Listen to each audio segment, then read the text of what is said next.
athletic Franklin Delano Roosevelt was Assistant Secretary of the Navy when he won the Democratic vice presidential nomination in 1920.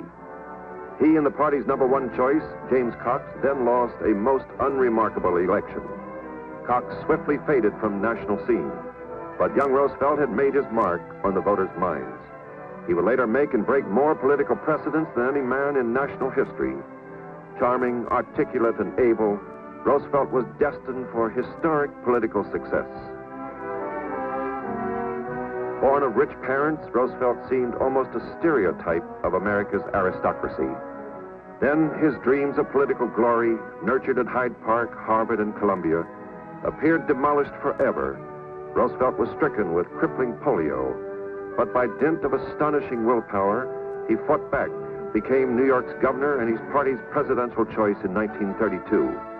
He was swept into the White House with a popular vote of more than 22 million.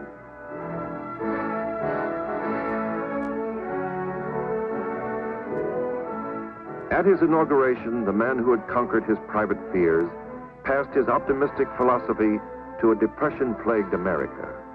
So first of all, let me assert my firm belief that the only thing we have to fear is fear itself. The long list of bills and agencies spawned by Roosevelt's New Deal, including prohibition repeal and a host of emergency relief projects, whose abbreviated titles opponents called Socialistic Alphabet Soup.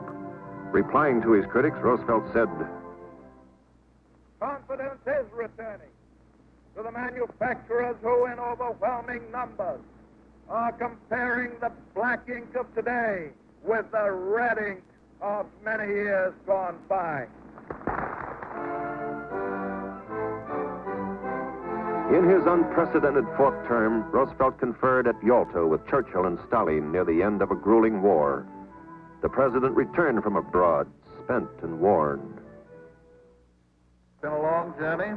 I hope you'll also agree that it has been, so far, a fruitful one. Speaking in all frankness, the question of whether it is entirely fruitful or not lies to a great extent in your hands. On April 12, 1945, the voice of the man who had led his people out of paralyzing depression and through 4 years of war was stilled forever.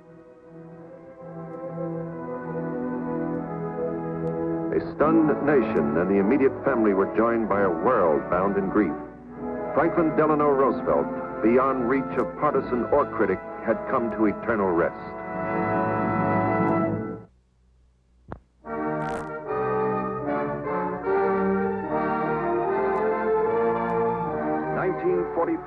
The Democratic National Convention. Ex-county judge and senator from Missouri, Harry Truman, emerges from the political shadows to national prominence.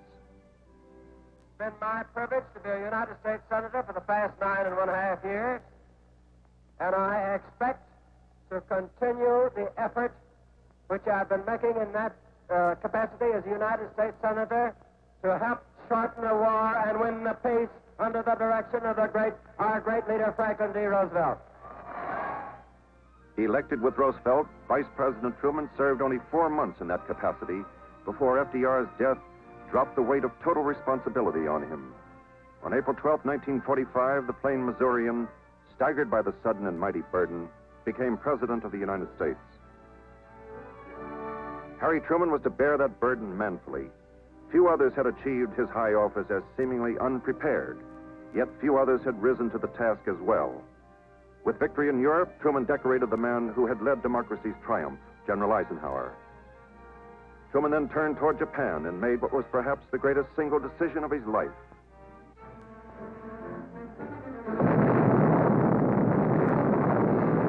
The atomic bomb was the raging whirlwind that extinguished the flames of World War II.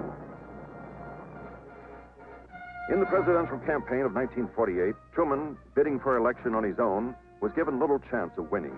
On paper, at least. The ballot boxes told another story, however. Democracy's unpredictable voters kept Harry Truman in the White House. A victorious president good-naturedly mimicked commentator H.V. Kaltenborn. And along about 12 o'clock, I happened to wake up for some reason and the radio was turned on the National Broadcasting Company. And Mr. Kelsenborn was saying, while the president is 1 million votes ahead in the popular vote, we have yet to hear from the... Then came Korea, another communist eruption on the war-scarred face of the earth. Another challenge to Truman's leadership. He met that challenge and others, like the Japanese peace treaty. This treaty will have the support of all those nations that honestly desire to reduce the tensions which now grip the world.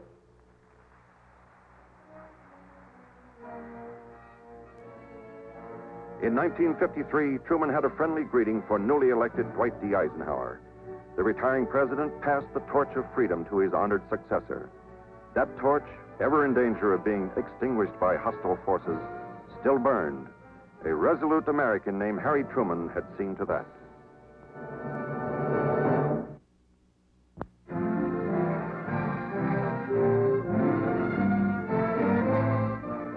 An anonymous West Point cadet marched in Woodrow Wilson's inaugural parade in 1913. He was to remain virtually unknown until 1941, when his amazing ability to lead men was discovered during the Louisiana War Games. By 1943, Dwight David Eisenhower was Supreme Commander of massive Allied forces that crushed Hitler's Third Reich. The Eisenhower story began in Texas in 1890. When he was a year old, his parents moved to Abilene, Kansas. Years later, Abilene gave rousing welcome to its illustrious son. Ike's meteoric rise seemed over after the war ended. He and Mamie, whom he married in 1916, posed upon his Army retirement. But Ike's apex had not yet been reached by far. In 1950, while he was serving as president of Columbia University, he was called upon by President Truman to head up NATO forces in Europe. Once again, Dwight David Eisenhower fulfilled the challenge, forged a mighty shield against communism on the war-depleted continent. As Eisenhower busied himself strengthening the community of free Europe, America's Republican leaders were seeking to strengthen their community. They succeeded when they persuaded Ike to run for the presidency in 1952. Dwight David Eisenhower was elected by the largest popular vote in American history. The election results were more than emphatic. It was a downright landslide. The president-elect did not forget a campaign promise he had made.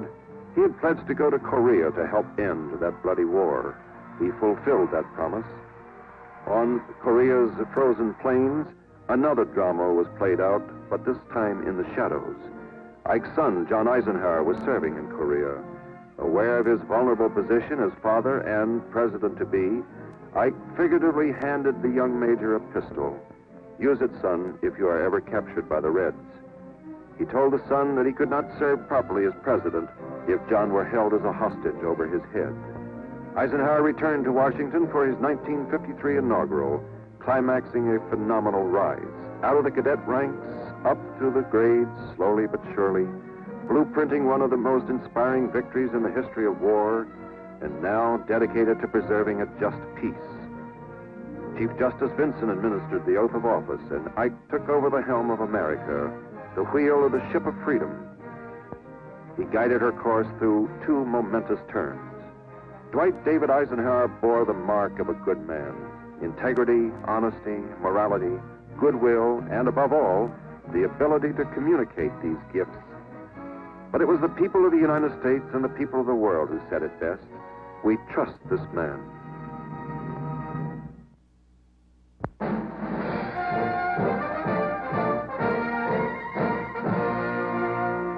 And so, my fellow Americans, ask not what your country can do for you.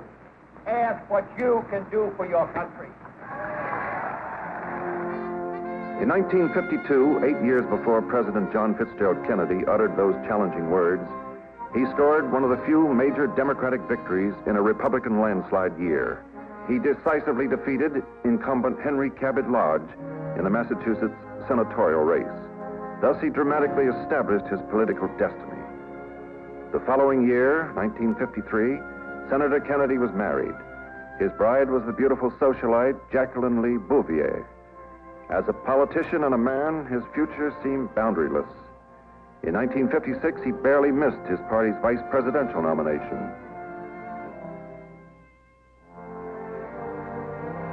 Four years later, he campaigned vigorously for the presidency itself. Despite his clean sweep of the crucial Democratic primaries, the political pros were worried, for the young Pulitzer Prize-winning senator had one prime drawback. John F. Kennedy was a Roman Catholic, hitherto a political death warrant for a presidential hopeful.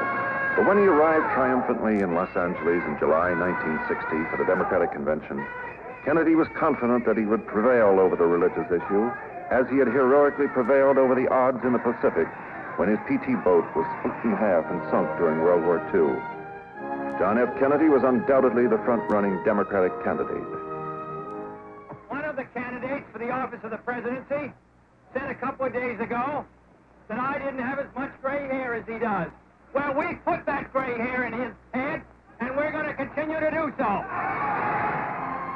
John Fitzgerald Kennedy won the Democratic nomination on the very first ballot. New frontier is here, whether we seek it or not. It has been a long road from the first snowy day in New Hampshire many months ago to this crowded convention city. Now begins another long journey, taking me into your cities and homes across the United States. Give me your help and your hand and your voice. And on January 20th, 1961, John F. Kennedy became our 35th president. Let every nation know, whether it wishes us well or ill, that we shall pay any price, bear any burden, meet any hardship, support any friend, oppose any foe, to assure the survival and the success of liberty.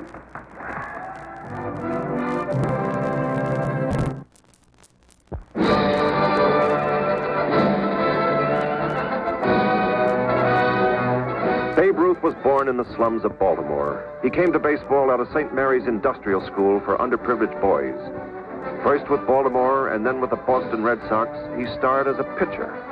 He hurled a record 29 consecutive innings in World Series play before he emerged as baseball's greatest slugger. Babe Ruth's love of children was monumental. There was something about the huge, homely image of the babe that evoked warmth and a joy of life.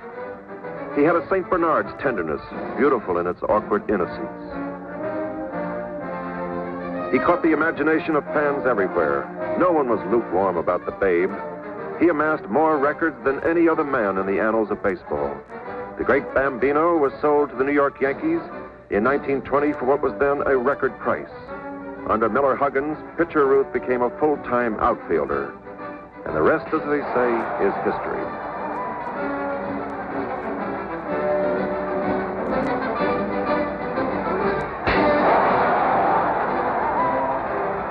Babe clouded 714 home runs just like this in 21 years of matchless play. In 1927, Babe blasted 60 home runs and was officially crowned Sultan of Swat. He was an all-round athlete of sorts and could clown with the best of them. His zest and popularity carried him on to Hollywood even, where his appearance, while posing no threat whatever to Valentino or Barrymore, drew a long line of loyal fans at the box office. Babe retired from baseball in 1934. He transferred his great slugging power to a gentler sport.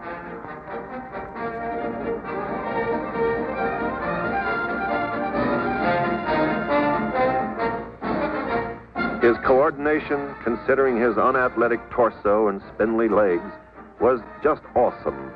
Watch this putt.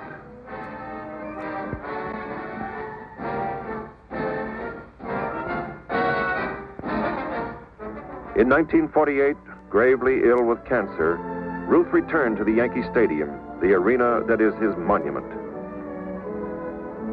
Leaders from every walk of life came to honor him and remember fondly the babe of old, the immortal number 3.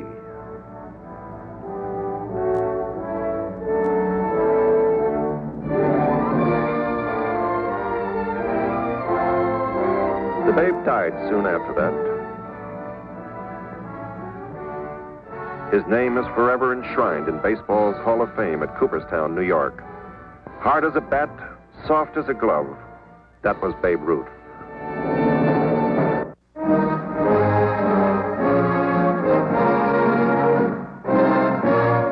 In 1930, America received a renowned visitor from Germany, Albert Einstein. His colorful shock of hair and gentle shyness made him instantly recognizable as the genius whose revolutionary mathematical theories had rocked the foundations of science. The world's eye focused on Einstein and his homeland. Einstein was a Jew and a scientist, and in Germany, the anti-Semitic, anti-intellectual Nazis were on the rise. The great physicist returned to Germany, only to come back to the United States to live in 1932. California college students voiced the approval of all America upon the arrival of the man who had won the Nobel Prize in physics, and who was soon to bring honor upon his adopted country.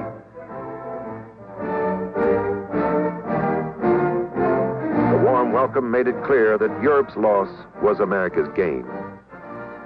Introducing Albert Einstein to the citizens of Southern California.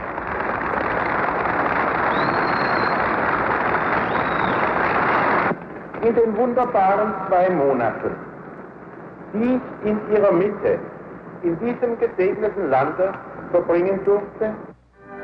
Condemned and rejected by the sons of the Third Reich, Einstein was revered and studied with awe by the sons of democracy. This modest genius was born in 1879. By the time he was 26, he had published his first principles of relativity. He was years ahead of his colleagues. It took a decade before other scientists were able to conduct experiments profound enough to prove his theory. Albert Einstein and his family were welcome indeed. Universities all over the land offered him a place on their faculties. But in 1933, he headed for New Jersey and a quiet Princeton campus that was to be his laboratory and home until his death in 1955.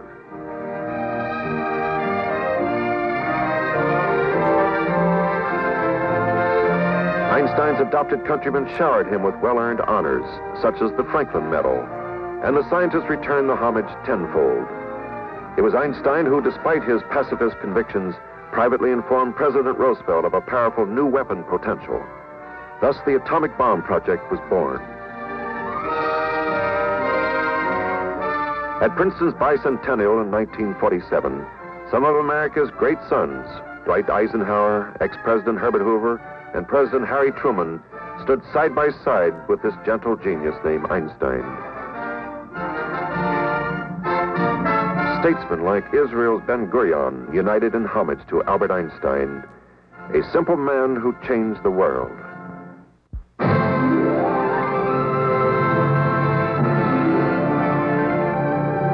In 1954, medical approval was given to Dr. Jonas Salk to test the effectiveness of his new polio vaccine.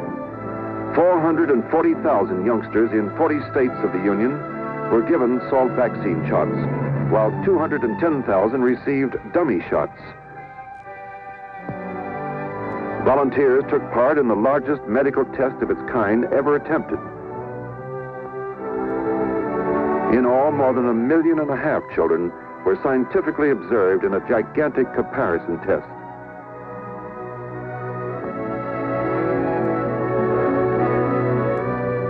These precious lives, the world's children, were the timeless and easy prey of polio. Now the moment had come to determine whether the dread disease had found its conqueror in a mild but determined 40-year-old scientist named Jonas Salk. This was the enemy, polio virus, finally revealed by science, the scourge which had hid in its microscopic world and only revealed itself in human pain, deformity, and death. The verdict after a year's testing came at the University of Michigan in 1955. Hundreds of scientists gathered to hear the results of the eagerly awaited report. Dr. Salk attended with as much personal involvement as other parents, for he had a growing family of his own. The room was charged with expectancy as Michigan's Dr. Thomas Francis announced the results of the detailed study. Then the historic announcement: the vaccine works. It is safe, effective, and potent.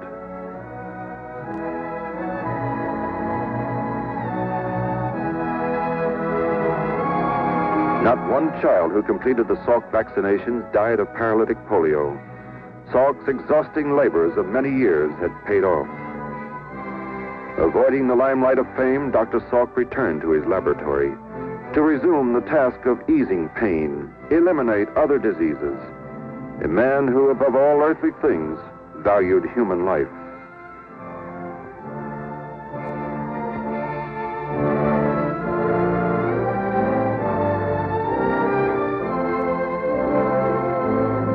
Today, laboratories all over the world are stocked with Salk's precious serum. The National Foundation has freely given millions of life-saving vaccinations. Thanks to a historic discovery, polio is no longer a major health threat. But as long as any disease plagues mankind, there will be tenacious men who pit themselves against it. One of these men is Jonas Salk.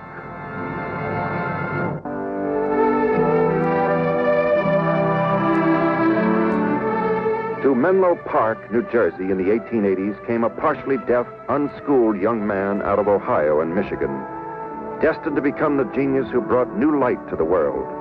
His name was Thomas Alva Edison. Where does genius begin? Well, paraphrasing Edison's own words, genius began with 1/10 destiny and 9/10 hard work. At the age of 3, Edison looked like any other child of his time. But at 14, he was already showing the drive that 16 years later was to bring him to his revolutionary invention of the phonograph. By the time Edison was 43, this workhorse of science was world-renowned. Here we see him after working in his laboratory, it was said, for 72 straight hours. Many of his admiring staff stayed with this visionary old idol throughout their lives. Others were launched on brilliant careers of their own because of him.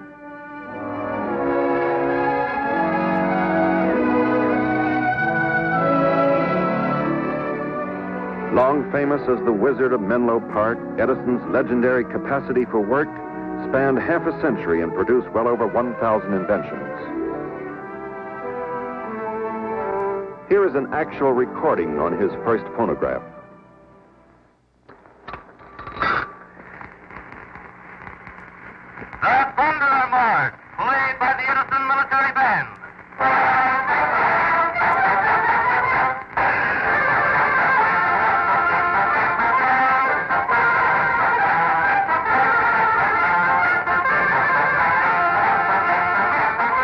With the invention of the kinetoscope, Edison paved the way for a new era.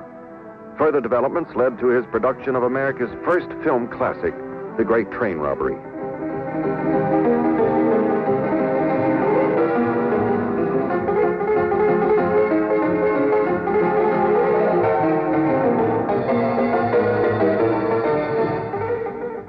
Using the time clock, another of his inventions, by the way, Edison logged more hours than any 2 men on his staff. For relaxation, there was Edison's home in nearby Glenmont, New Jersey, where he would spend his rare off hours. Constantly at his side was the devoted and patient Mrs. Edison. Thomas Alva Edison, a natural genius, was also a natural human being. There was in him a powerful will, a noble spirit, a tenacious energy, and a private vision. Destiny prevailed upon him to bring that vision to light.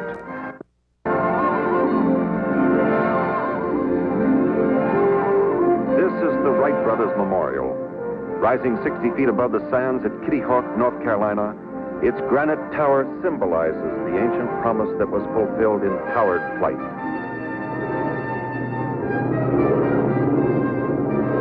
To this spot, spot in 1900 came two young men who were simultaneously pointed out by a two-pronged finger of destiny.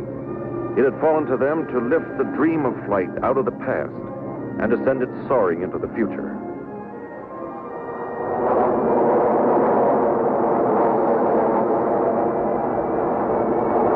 Their names were Wilbur and Orville Wright. The sons of a bishop, Orville was born in Indiana in 1867 and Wilbur 4 years later in Ohio. Their story begins in Dayton, Ohio. Though having little formal education, their ceaseless curiosity and knowledge of science was to prepare them for a time when destiny would beckon.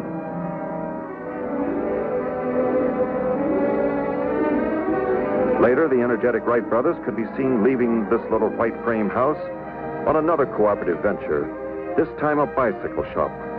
It was here they first dreamed of powered flight. After business hours, their workshop became a laboratory where they experimented with motorless glider designs. They pored over wind charts and gliding reports from abroad. By 1900, they were ready to test their theories on the wind-blown dunes of Kitty Hawk.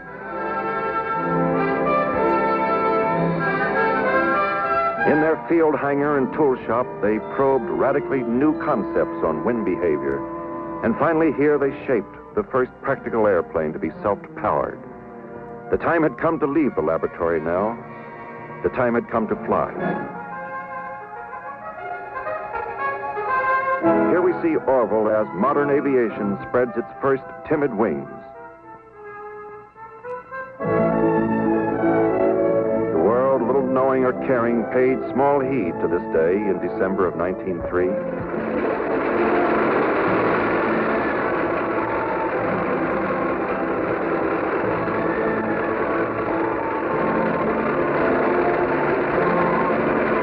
At the controls in 4 flights, the Wright brothers finally traveled over 800 feet under power. That first 800 feet opened forever the barrier of the sky and led the way for every advance that followed. Today, man orbits the world and reaches for the stars. Orville Wright held half the key to a dream, his brother Wilbur the other. Destiny pointed out to them the doorway to infinity, and they opened it.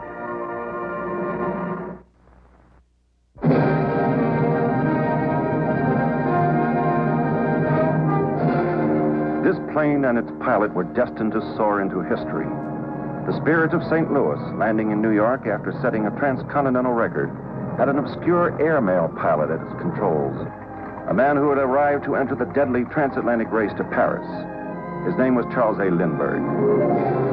On May 20th, 1927, the tiny monoplane was towed from its Long Island hangar, and overladen barely cleared the runway. The pilot took off alone.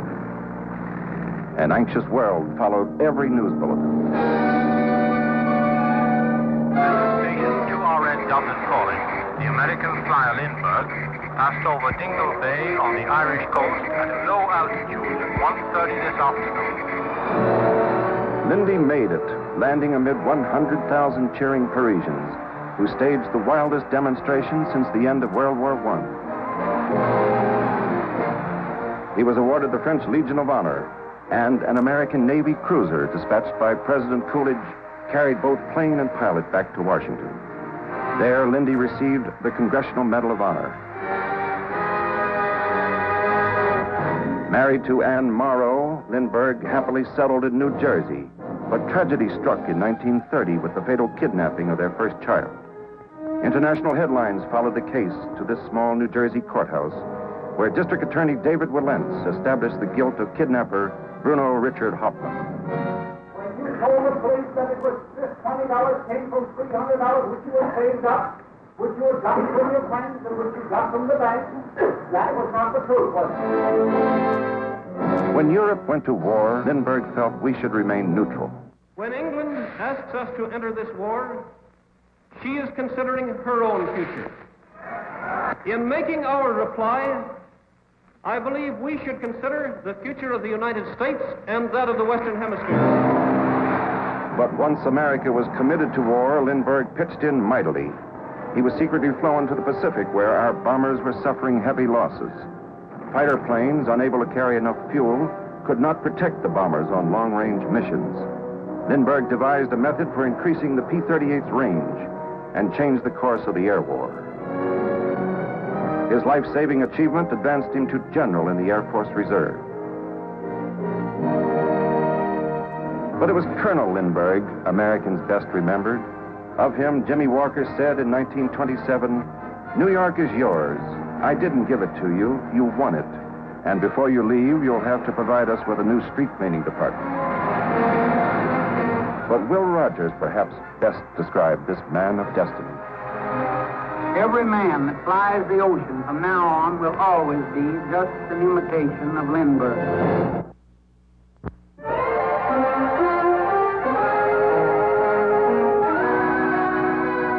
Back in 1932, Amelia Earhart became the first woman to fly solo across the Atlantic Ocean. She arrived near Londonderry, Ireland, after flying over 2,000 miles in 13 and a half hours.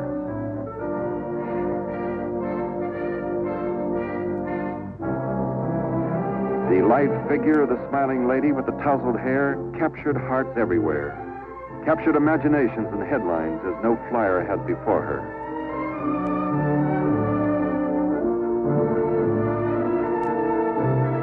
People who had never collected autographs in their lives asked for hers. She was swarmed by reporters. Her most casual comment was often the next day's headline. America's ambassador to the court of St. James's, Andrew Mellon, was no less thrilled than the Irish. Amelia Earhart's ticker tape parade upon her return to New York City was no ordinary publicity gimmick, even in that renowned era of hoopla. She had been where no other woman had been before, in mid-Atlantic, alone and aloft. She had done the deed, and the day was hers.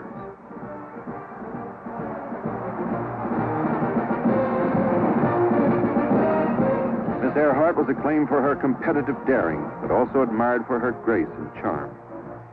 She was to hold the headlines for almost 10 years. Here, at the height of her fame, she arrives at New York City Hall, America's top woman pilot, a woman who asked no quarter in competing in the world of men. In 1937, Amelia Earhart prepared for an historic flight with her navigator, Fred Noonan. This time she would tame the mighty Pacific. Fans showed up in the early morning rain for Amelia's send-off. Unknowingly, they bid her farewell for the last time. This water-sprayed and hazardous takeoff from Oakland, California was like a bad omen. She and Noonan were to plunge eventually into the vast Pacific, never to be found. The crash set off one of the most massive sea hunts in history. In the folk tales of many, many lands, there have been characters whom the people refuse to believe are gone forever. Amelia Earhart is one of these.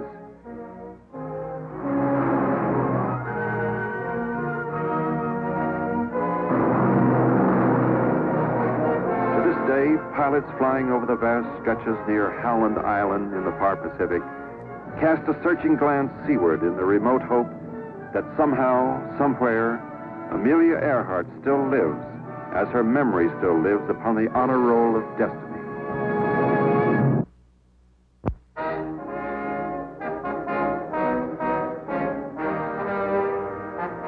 In World War I, the United States Army, its air arm at least, produced a flying ace who sent 26 enemy aircraft down in flames and who burned his own name into the history books of the nation. He was Captain Eddie Rickenbacker, the greatest Yankee combat pilot of his time. Eddie Rickenbacker was born in Columbus, Ohio in 1890. Personable as well as brave, he returned from war a hero who was soon to prove he was as competent in a swivel chair behind a desk as he was in a cockpit behind a machine gun. Adding to his many combat decorations, his countrymen continued to heap honors upon him long after the war. Rickenbacker possessed the rare combination of daredevil and technician. The former race driver and chauffeur organized his own motor company and introduced famous associates of his daring past to his practical future. Tony Galato, if you will, please. And this is Enzo Ford. And that's Henry Ford, Tony, and Vincent. This ability to integrate the adventurous spirit with astute judgment led Eddie Rickenbacker to top-level executive positions in the rising new field of commercial aviation. By 1929, he was vice president of an aircraft corporation, became its president in 1938. His intimates included Herbert Hoover, president of the United States. The demands of the new transportation medium called for the very attributes Rickenbacker personified. Aeronautical advances mushroomed during the war in post-war military aircraft. Rickenbacker kept a sharp eye on the sky. As old slow planes passed into history, sleek modern commercial planes began to appear. Adventurous administrators like Eddie Rickenbacker kept pace with every advance in speed, comfort, and safety. On the job, he demanded the same dedication from employees he imposed upon himself. Rickenbacker's old propensity for adventure cropped up again during World War II, and he was back in the headlines. In 1942, his plane crashed into the Pacific Ocean while he was on a government mission. Miraculously, he survived 3 weeks in open sea to be reunited with his wife and family. Rick had done it again. In 1953, President Eisenhower added another award to Rickenbacker's long list of citations. Few men could have risen from car racer, chauffeur, to war hero, to board chairman of a giant airline. But there are always exceptions in life, like the exceptional Eddie Rickenbacker.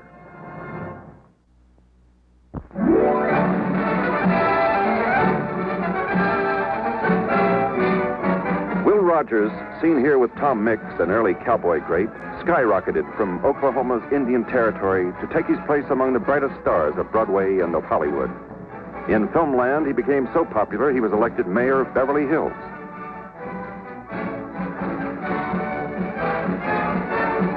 But destiny had marked this man for more than mere stardom. His deep-rooted zest for life was to stand him in good stead in that new role. Will Rogers, American, was to be the voice of homespun wisdom in a complicated world. No one was immune to his good-natured satire, not even famous governors like Franklin Delano Roosevelt, then campaigning for the presidency of the United States. Will Rogers spoofed everyone, including himself, and they loved it. Sweeping across depression-ridden America in the 1930s, the warm, reassuring Oklahoman's twang lit on the subject of politics. It's unusual to see anyone up here speaking impromptu, you know. Everybody has their speeches written out, you know. Even a splendid address by the minister. You know, he read his prayer. You know, you can't think of anything offhand that will, you know, that will impress the Lord enough to help a Democrat nowadays.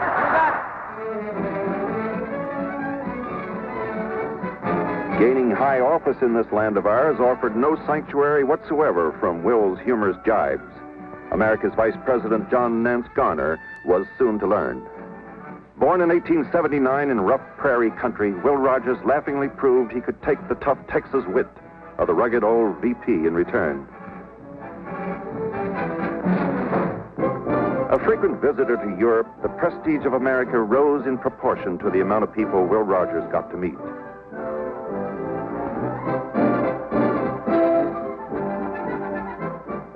Cowboy, carnival man, newspaper columnist, plain-spoken commentator on his times, Will Rogers' love of life led him to the free and open skies. Here with Wiley Post, he prepares for one of his many flights. On August 15th, 1935, came a heartbreaking newsflash. Rogers and Post had crashed off barren Point Barrow, Alaska.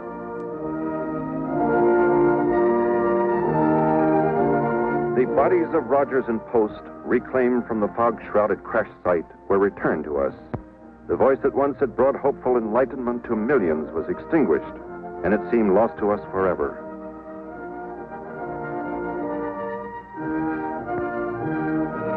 But the warmth and wit of Will Rogers, after all, is timeless.